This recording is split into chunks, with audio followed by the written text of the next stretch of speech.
On the Nature of Sufi Knowledge, a lecture by Idries Shah delivered in 1976 before a live audience.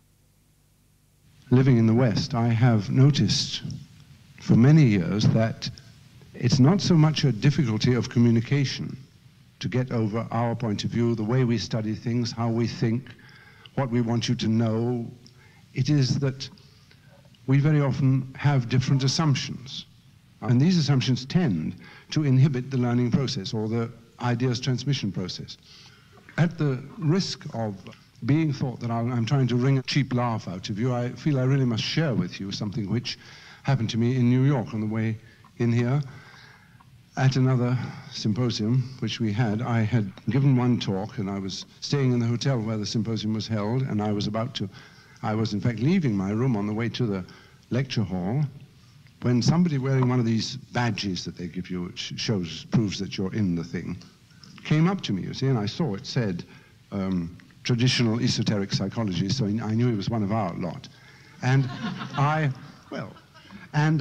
expected him to do something like the man had done the previous day on the very same spot, another person who, although he looked very much like a red-blooded, freedom-loving American, dropped on one knee and said, "Master, bless me." And I said to him, "Well, I'm afraid I don't know how." And he said, "Don't know how?" But he didn't realize, of course, that it was depends on what you mean by how. Well, this other chap,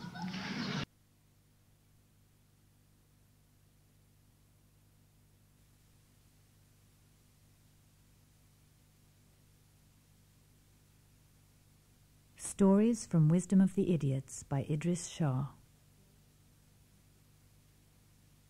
Caravanserai.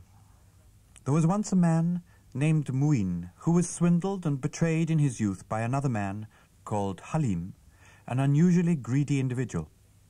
Muin said to himself, "One day I shall be in a position to pay this man back. I shall become rich, and his envy will ruin him, especially if I deny him money." But the years passed, and Muin did not become rich. His lifetime's savings would only have kept a wealthy man for a month. When he was 40, he became ill, and physicians said that he had only a few weeks left to live. Now Muin had a Sufi preceptor, Daoud, son of Zakaria, and he asked him what he might do. "To arouse envy is no part of a Sufi's work," said Daoud, "for envy is a fatal rotting which kills a man by its feeding, and it can be extirpated only with the greatest of difficulty. The only method, in fact, is for the afflicted one to practice intense and real generosity, and that he is rarely willing to do. I can tell you this, and I leave the rest to you. The envious corrode themselves by what they think is true, not by the real truth."